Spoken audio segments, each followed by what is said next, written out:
السلام علیکم ورحمۃ اللہ۔ یہ حافظ سعید کی تقریر کسی بھائی نے اس میں لگائی ہے۔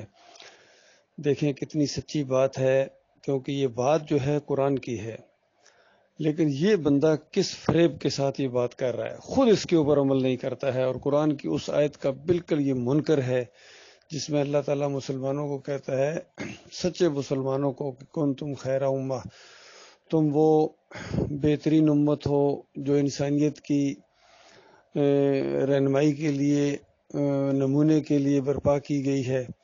تم خیر کی باتوں کا حکم دیتے ہو، برائیوں سے روکتے ہو، اور خود پکے مومن ہو۔ تین باتیں اس میں کہی گئی کہ برائیوں سے منع کرتے ہو، خیر کا حکم دیتے ہو، اور خود پکے مومن ہو۔ اور یہی وہ بات تھی جو عمر بن خطاب رضی اللہ تعالیٰ عنہ نے اپنی دور حکومت میں یہی بات یاد دلائی مسلمانوں کو کہ دیکھو تمہیں جو خیر امت کہا گیا ہے ان تین باتوں کی وجہ سے کہا گیا ہے، یعنی جب تک یہ تین باتیں کرتے رہو گے تم خیر امت رہو گے، اور جب تم یعنی ان تینوں باتوں کو چھوڑ دو گے تو ظاہری بات ہے پھر خیر امت نہیں رہ سکتے ہو۔ تمہیں جو عزت ملی ہے یہ عرب ہونے کی وجہ سے نہیں ملی ہے، یا مکی اور مدنی ہونے کی وجہ سے نہیں ملی ہے، بلکہ خود پکے مومن جب بنے ہو تو اللہ کا وہ وعدہ پورا ہوا ہے، وَأَنْتُمُ الْأَعْلَوْنَ إِن كُنتُم مُؤْمِنِينَ، تم سربلند رہو گے اگر تم مومن بن جاؤ۔ تو دیکھیے اس بیان کے اندر یہ حافظ سعید باتیں کتنی زبردست ہے، یعنی خیر کی باتیں بھی کر رہا ہے اور برائی سے کچھ منع بھی اشاروں میں کر رہا ہے، لیکن خود پکا مشرک ہے، خود پکا مشرک۔ ابھی مشرکانہ نظام کے اندر یہ جو جمہوری نظام ہے، ووٹوں کا سسٹم ہے، اس کے اندر یہ کود پڑا ہے۔ تو کیا اس کو قرآن اس وقت یاد نہیں آ رہا تھا کہ قرآن کیا طریقہ بیان کرتا ہے اصلاح کا؟ نبی علیہ السلام نے کون سا طریقہ اختیار کیا تھا؟ صحابہ کرام نے کس راستے کو اختیار کیا تھا؟ تو وہ پکے مومن تھے، وہ مشرک نہیں تھے، اور یہ پکا مشرک ہے، اور پوری جماعت کو اس نے مشرک بنا دیا۔ اسی راستے کے اوپر جناب چلا ہے یہ خادم حسین رضوی، وہ بھی اس مشرکانہ جماعت کے کیا نام نظام کے اندر کود پڑا۔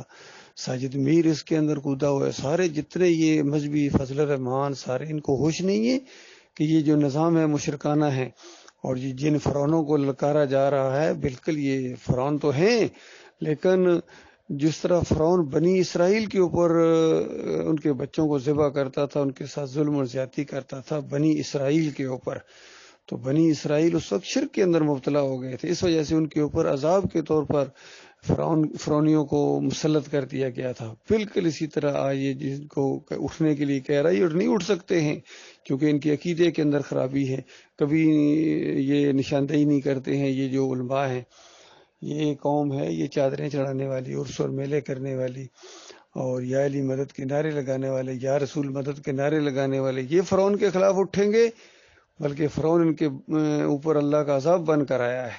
ہاں، توحید کی طرف اگر یہ پلٹیں، ایمان خالص اختیار کریں، موسیٰ علیہ السلام کی طرح توحید کی دعوت دیں، طاغوت کی آنکھوں میں آنکھیں ڈالیں۔ طاغوت کے وہ وقت کے طاغوت کے سامنے جا کر کھڑے ہو گئے تھے، اور یہ طاغوت کی بندگی کرنے والا یہ جو جمہوریت کا نظام ہے یہ تو طاغوتی نظام ہے، اور ان کے اکابرین جتنے گزرے ہیں، چاہے میاں نذیر دہلوی ہوں یا اور بڑے، احمد بن حنبل سے لے کر ابن تیمیہ، ابن قیم، قاسم نانوتوی، سارے نیچے کفر و شرک اور قبر پرستی کے شرک کو پھیلانے والے۔ تو بتاؤ یہ طاغوت کے پجاری ہیں دنیا کے اندر، اس طاغوت کی بندگی کرنے والے، یہ کیا موسیٰ علیہ السلام کا کردار ادا کریں گے؟ اور اللہ جب غرق کرے گا تو فرعونیوں کو بھی کرے گا، ان کو بھی کرے گا، بے ایمانوں کو، اور آج ان کی ذلت اور خواری کی داستانیں لکھی جا رہی ہیں۔ تو اللہ کے بندو، اگر صحیح ایمانوں میں قرآن کی دعوت کو ماننا چاہتے ہو اور طاغوت کو للکارنا چاہتے ہو تو یہ توحید کی دعوت لے کر اٹھو، اس کلمے کو سمجھو، لا الہ الا اللہ محمد رسول اللہ، اللہ کے علاوہ کوئی الہ نہیں ہے، کوئی داتا، کوئی دستگیر، کوئی مشکل کشا، کوئی حاجت روا نہیں ہے۔ کبھی حافظ سعید کے منہ سے یہ بات سنی ہے کسی بندے نے؟ کبھی ڈاکٹر اسرار کے منہ سے یہ بات کسی نے سنی ہے کہ یہ باٹی والا داتا نہیں ہے، اللہ داتا ہے؟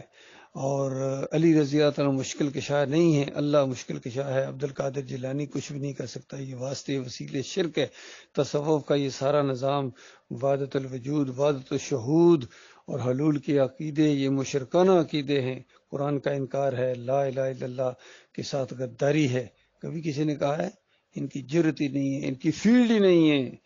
یہ پہلے جا کے مزاروں کے سامنے سجدہ کرتے ہیں، چاہے یہ سیاسی لیڈر ہیں ان کو عمران خان کی طرح، اور یہ دوسرے کمپلیکس بنانے والے شہباز شریف اور نواز شریف شرک اور کفر کے اڈوں کے یہ رکھوالے ہیں سارے، حتیٰ کہ یہ سعودی بھی شرک کے اور گمبد کے رکھوالے ہیں، اور گلف میں جہاں کہیں بھی یہ مندر بنانے والے اور گمبد کے پوجا کرنے والے اور پوجا کرانے والے، وہاں سونے کی جالیاں لگانے والے، اسی طرح یہ پاکستان میں سونے کے دروازے لگانے والے ان مزاروں کے اوپر یہ اسلامی انقلاب لائیں گے، یہ مدینہ ریاست بنائیں گے۔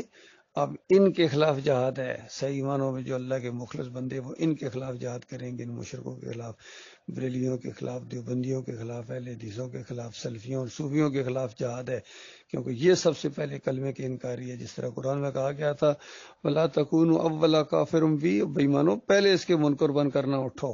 یہ جو توحید کی دعوت ہے، تم تو اہل کتاب، تمہیں تو بڑھ کر اس کو ماننا چاہیے تھا، لیکن تم اولین کافر بن کر اٹھے ہو۔ بالکل یہی معاملہ ہے۔